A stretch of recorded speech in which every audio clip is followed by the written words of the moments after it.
Olá, bom dia, tudo bem com vocês? Aqui é Michel Augusto, sou pastor da Igreja Batista Reformada de Brasília. Sou responsável pela Exposição Bíblica, que é um projeto que nasceu em 2012. Através da Exposição Bíblica nasceram outros projetos, como a Faculdade Teológica Reformada de Brasília, Centro de Pós Russell Shedd, o EAD da FTRB, e nós estamos trabalhando com esse novo filho, chamado Academia do Expositor. É uma plataforma online com Gilton Moraes, Thomas Esco, Emister Maia, Emílio Garofalo, Michel Augusto, Wendel Mark Johnson, Luciano Paes Landim. É uma plataforma específica para treinamento de pregadores. São cursos individuais, cursos livres e individuais. Tá bom? Acesse lá. Nós estamos retornando então à série sobre a pregação de Pedro e hoje eu queria falar um pouco sobre o contexto da pregação de Pedro. Tá ok? Lembrando você que você pode se inscrever no nosso canal, deixar um like nesse vídeo e ativar o sino para você receber as nossas notificações. Nosso canal é um canal com produção própria. Assim, eu sempre gosto de enfatizar, a Exposição Bíblica é mais do que um canal, né? Um projeto. E nós não estamos aqui para ficar copiando e colando pregações de pregadores no nosso canal. Nós temos um canal de conteúdo próprio. Faz parte da nossa pesquisa acadêmica. Então nós estamos transferindo para o canal que faz parte do nosso dia a dia pastoral e acadêmico, como professor de pregação e escritor de livros na área de pregação também, e pesquisas acadêmicas no estrito senso, tá ok? Vamos lá. Nós falamos no primeiro vídeo sobre o princípio básico que Pedro vai mostrar para nós nas duas pregações, nos dois primeiros sermões que ele desenvolve, que é acerca da Bíblia, as Escrituras interpretando a própria Escritura. Então, isso a gente falou no vídeo 1. Nesse vídeo 2 eu queria destacar o contexto, e o contexto, inicialmente nós precisamos compreender que o contexto da pregação de Pedro tem um pano de fundo muito importante. O Evangelho de Jesus Cristo cria a igreja. Para a gente entender, a proclamação do Evangelho de Jesus cria a igreja, forma a igreja. De uma reunião informal, né, onde ele proclama a verdade de Cristo, multidões se convertem, são convertidas, são chamadas pela soberania divina, pelo mérito do Filho Jesus, e dali forma-se a igreja. Então a proclamação do Evangelho chama o povo de Deus. E um outro princípio elementar no contexto da pregação de Pedro é a igreja proclama esse Evangelho. Ok? A igreja proclama o Evangelho. No livro de Atos, que é um livro que nós vamos compreender um pouco da teologia da pregação de Pedro, nós vamos identificar o nascimento através da proclamação e o desenvolvimento, né, da mensagem do reino de Deus, tanto em Jerusalém, Samaria, até a ordem de chegarmos aos confins da terra.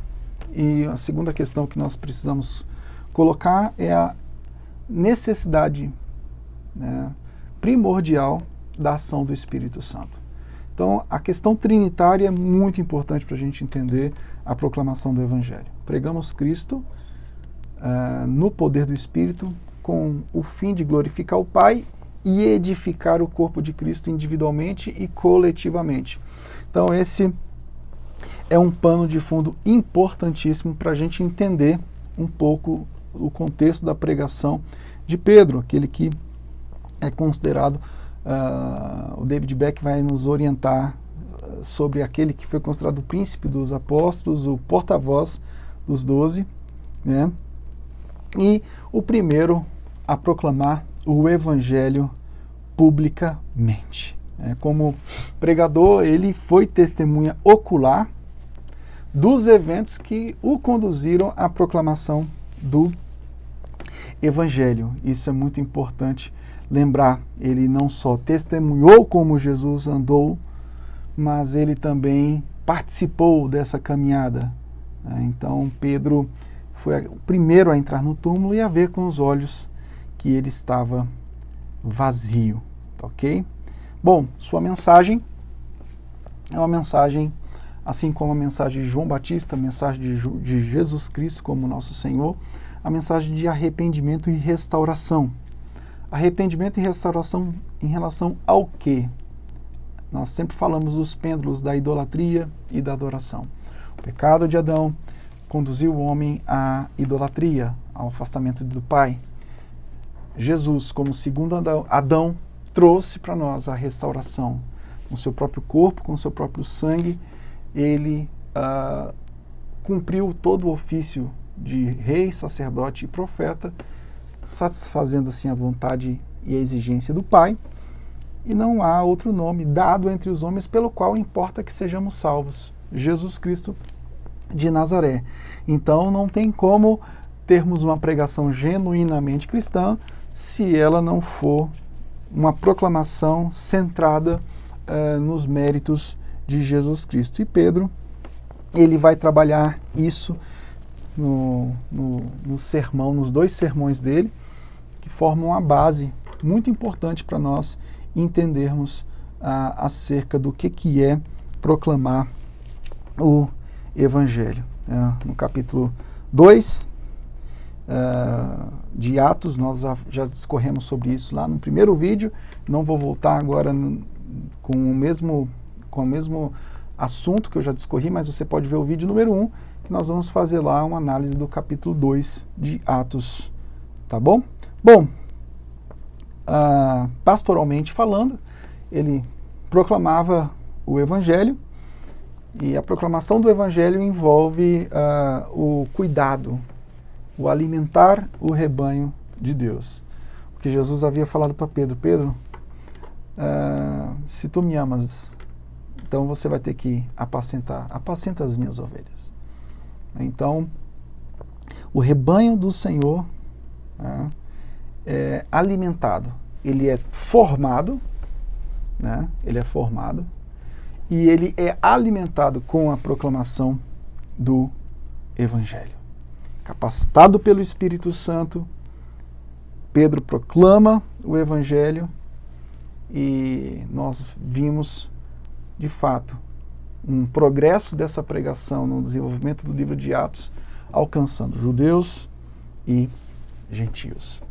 Essa é a extensão apostólica do reino de Deus, a proclamação do Evangelho. Contribuições.